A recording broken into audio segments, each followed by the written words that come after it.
Good day, everyone. My name is Leia M. Aling, and today I will be presenting a report that focuses on Chapter 9 of the Philippine Electrical Code. This chapter specifically addresses Article 9.1, General Conditions and Requirements related to water crafts. From Article 9.1.1.3, Definitions. Question number 1. Spaces where dangerous goods such as inflammable liquids and solids, gases, explosives, radioactive and corrosive substances, poisonous, infectious, oxidizing substances, and organic peroxides are stored and where those stored or liable to escape into are called A. Grounded grounding plate, B. Grounded system, C. Dangerous space, D. Steering gear auxiliary. Correct answer is letter C. Dangerous spaces is yung mga working spaces or areas na specifically designed or designated to safely handle materials that typically prone sa mga risk katulad ng flammability, toxicity, or corrosiveness. Madalas included dito yung mga specialized ventilation, fire protection systems, and access restrictions para ma-prevent yung mga potential hazards. Question number 2. Which type of electrical system utilizes the common ground point of the watercraft only as a means to maintain the return conductors of one side of the system at the ground potential?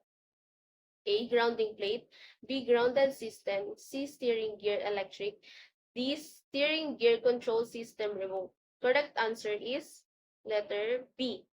Familiar naman tayo na yung mga grounded system is a network conductor na nakakonect sa ground or earth surface para ma-ensure na safe and reliable yung operation ng electrical system. Sa context naman ng watercraft, grounded system is gumagamit ng tinatawag na ground point para ma-stabilize yung mga return conductors, typically yung neutral side ng system. Yung approach na to is helpful para ma-prevent yung electrical imbalances, mabawasan yung risk of electrical faults, and para mas ma-improve yung overall system safety. Question number 3. A pure copper with an area of not less than 0.2 square meter exposed area for big watercraft or 0.093 square meter exposed area for small watercraft, which shall be installed at the underwater portion of the hull, external surface below the light water line to where the lightning conductor terminates and attached firmly by means of clamps is called A. Grounding plate, B. Steering gear auxiliary, C. Grounded system, D. Dangerous space. Correct answer is letter A. Ang grounding plate na ginagamit in marine electrical systems is ini-install para mag-provide ng safe and effective connection to the earth or sea. Since watercraft-related nga yung grounding plate. Kung nakikita nyo, it is made up of pure copper and meron siyang specific exposed area para ma-ensure yung copper conductivity. Question number 4.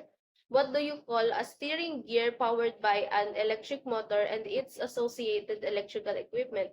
A. Steering gear main, B. Steering gear auxiliary, C. Steering gear electrical, D. Steering gear control system remote. Correct answer is letter C. Steering gear electric.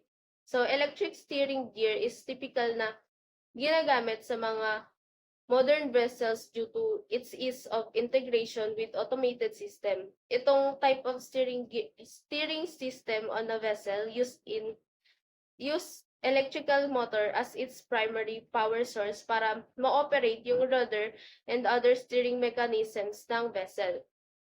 Question number 5. What is the equipment provided for moving the rudder in the event of failure of the main steering gear called? Letter A, steering gear main, B, steering gear auxiliary, C, steering gear electric, D, dangerous space. Correct answer is letter B. Steering gear auxiliary is parang nagsisilbing second option or backup system para ma-operate yung rudder in case of failure ng main steering gear. It serves as an essential safety feature para ma-ensure na yung vessel is madali pa ring mamaneuver or magamit even in emergency situations. Question number 6. It is the main means of applying torque to the rudder stack, necessary for affecting movement of the rudder for the purpose of steering the watercraft under normal service conditions. Letter A, steering gear main, B, steering gear auxiliary, C, steering gear electric, D, grounded system. Correct answer is letter A, steering gear main. So, yung steering gear main is yung primary system para makontrol yung movement ng rudder, enabling the vessel a precise and efficient steering under normal operating conditions.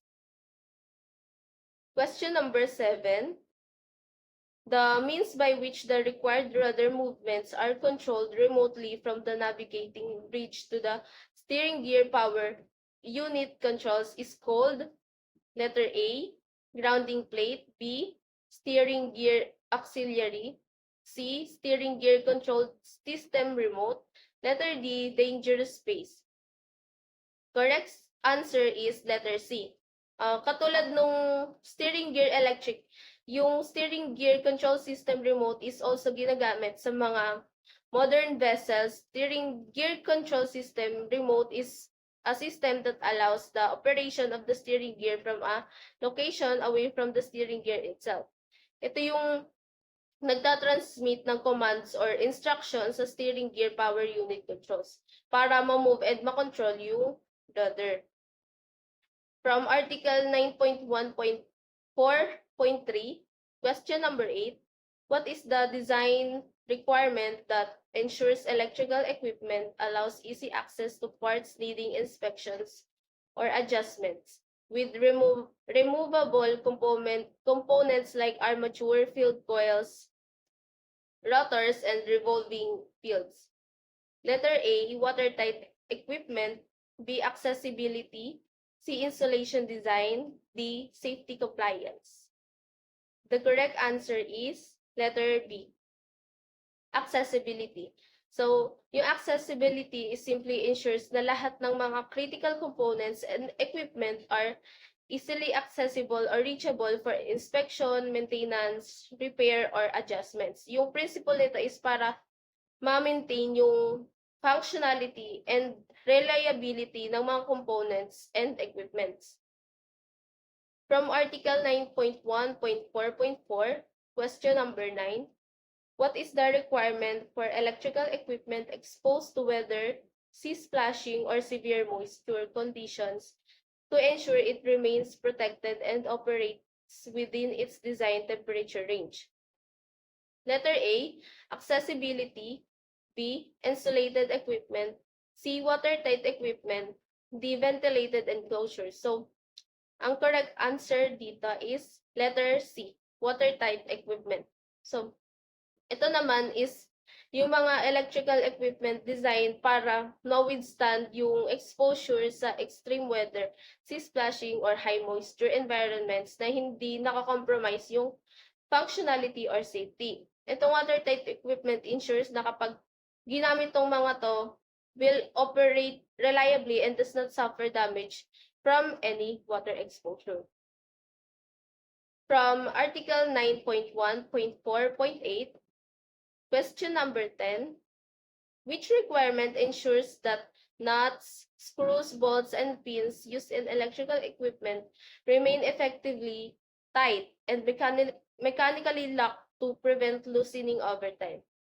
Letter A, electrical hardware, B, mechanical locking, C, grounding standards, D, corrosion resistance. The correct answer is letter A, electrical hardware. So, itong electrical hardware refers to different fasteners katulad ng nuts, screws, bolts, and pins na ginagamit sa mga electrical equipment para ma-ensure na lahat ng components are securely assembled and remain tight during operation.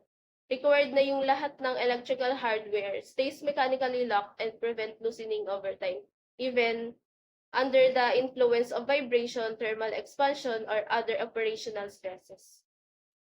That's all for my report. Thank you.